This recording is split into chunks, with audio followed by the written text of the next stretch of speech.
ಕೊಲೆ ಕೇಸಲ್ಲಿ ಜೈಲು ಸೇರಿರೋ ಪವಿತ್ರ ಗೌಡ ಹೊರಗೆ ಬಂದ್ರೆ ಸಾಕು ಅಂತ ಕಾಡಿ ಬೇಡ್ತಿದ್ದಾರೆ. ಆಗ ಬೇಲ್ ಸಿಗುತ್ತೆ, ಈಗ ಬೇಲ್ ಸಿಗುತ್ತೆ ಅಂತ ಕಾದು ಕಾದು ಸುಸ್ತಾಗಿ ದೇವರ ಮೊರೆ ಹೋಗಿದ್ದಾರೆ. ಜೈಲಲ್ಲೇ ಉಪವಾಸ ವ್ರತ ಶುರು ಮಾಡಿದ್ದಾರೆ.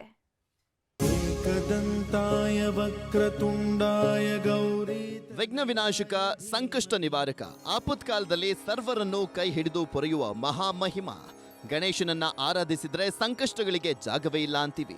ಹೀಗಾಗಿನೇ ಕೋಟಿ ಕೋಟಿ ಭಕ್ತರು ಸಂಕಷ್ಟಹರನನ್ನ ಪೂಜಿಸಿ ಪ್ರಾರ್ಥಿಸೋದು, ತಮ್ಮ ಕಷ್ಟಗಳನ್ನ ದೂರ ಮಾಡಪ್ಪ ಅಂತ ಮೊದಲ ಪೂಜಿತನ ಮುಂದೆ ಶಿರಬಾಗಿ ನಮಿಸೋದು. ಈಗ ಪರಪ್ಪನ ಅಗ್ರಹಾರ ಜೈಲಲ್ಲಿರುವಂತ ಪವಿತ್ರ ಗೌಡ ಕೂಡ ದೇವರ ಮೊರೆ ಹೋಗಿದ್ದಾರೆ. ಸಂಕಷ್ಟ ನಿವಾರಕನ ಮುಂದೆ ಸೆರಗೊಡ್ಡಿ ಬೇಡ್ತಿದ್ದಾರೆ.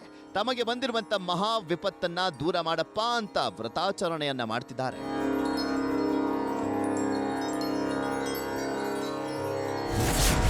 ಬೇಲ್ಗಾಗಿ ಭಗವಂತನ ಮೊರೆ ಹೋದ ಗೌಡ್ತಿ. ಉಪವಾಸ ವ್ರತ, ಗಣೇಶನಿಗೆ ಪೂಜೆ ಪುನಸ್ಕಾರ.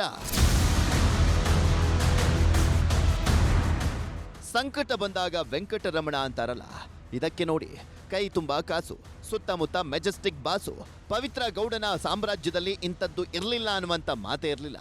ಆರ್ ನಗರದ ಮಹಾರಾಣಿ ನಾನೇ ಅಂತಿದ್ದಂಥ ಪವಿತ್ರ ಗೌಡ ಮಾಡಿದ ದರ್ಬಾರಿಲ್ಲ ಬಿಡಿ.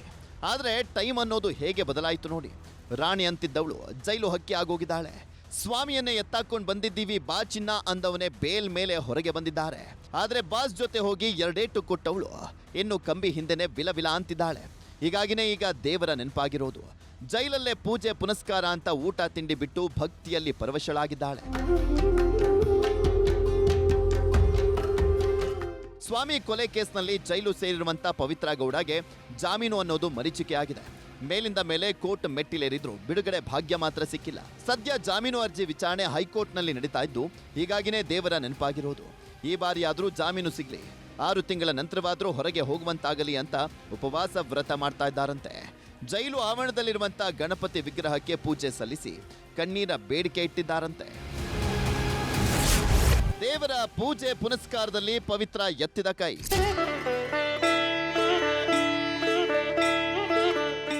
ದೇವರು ದಿಂಡ್ರು ಅಂತ ಬಂದ್ರೆ ಪವಿತ್ರ ಎತ್ತಿದ ಕೈ. ಯಾವುದೇ ಹಬ್ಬ ಬಂದ್ರೂ ಅದ್ದೂರಿಯಾಗಿ ಸೆಲೆಬ್ರೇಟ್ ಮಾಡ್ತಾ ಇದ್ರು. ಮಹಾಲಕ್ಷ್ಮಿ ಪೂಜೆ ಹಾಗೂ ಗೌರಿ ಗಣೇಶ ಹಬ್ಬವನ್ನಂತೂ ಅದ್ದೂರಿಯಾಗಿ ಮಾಡ್ತಾ ಇದ್ರು. ಆದ್ರೆ ಜೈಲು ಸೇರಿದ ಮೇಲೆ ಇದ್ಯಾವುದೂ ಇಲ್ಲದಂತಾಗಿದೆ. ಹೀಗಾಗಿನೇ ಬೇಲ್ ಕರುಣಿಸು ಅಂತ ಭಗವಂತನ ಮುಂದೆ ಪರಿಪರಿಯಾಗಿ ಬೇಡ್ತಾ ಇರೋದು.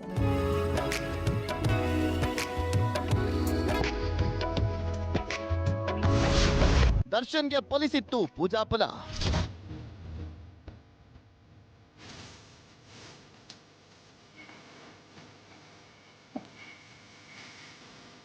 ದರ್ಶನ್ ಜಾಮೀನಿನ ಮೇಲೆ ಹೊರತರುವುದಕ್ಕೆ ವಿಜಯಲಕ್ಷ್ಮಿ ಮಾಡಿದ ಸರ್ಕಸ್ ಅಷ್ಟಿಷ್ಟರ ಬಿಡಿ. ಕಾನೂನು ಹೋರಾಟದ ಜೊತೆಗೆ ಶಕ್ತಿ ದೇವತೆಯರ ಮೊರೆ ಹೋಗಿದ್ರು. ಮೊದಲು ಕೊಲ್ಲೂರಿಗೆ ಭೇಟಿ ನೀಡಿದ್ದಂತ ವಿಜಯಲಕ್ಷ್ಮಿ ವಿಶೇಷ ಯಾಗ ನಡೆಸಿದ್ರು. ನಂತರ ಕಾಮಾಖ್ಯ ಹಾಗೂ ಚಾಮುಂಡೇಶ್ವರಿ ಸನ್ನಿಧಿಯಲ್ಲೂ ಮೇಲಿಂದ ಮೇಲೆ ಪೂಜೆ ಮಾಡಿದ್ರು. ಇದರ ಫಲವೇ ಎನ್ನುವಂತೆ ದರ್ಶನ್ಗೆ ಮಧ್ಯಂತರ ಜಾಮೀನು ಸಿಕ್ಕಿತ್ತು. ಈಗ ಪವಿತ್ರ ಗೌಡ ಸಹ ದೇವರ ಮೊರೆ ಹೋಗಿದ್ದು, ಒಮ್ಮೆ ಹೊರ ಬಂದ್ರೆ ಸಾಕು ಅಂತ ತುದಿಗಾಲಲ್ಲಿ ನಿಂತಿದ್ದಾರೆ.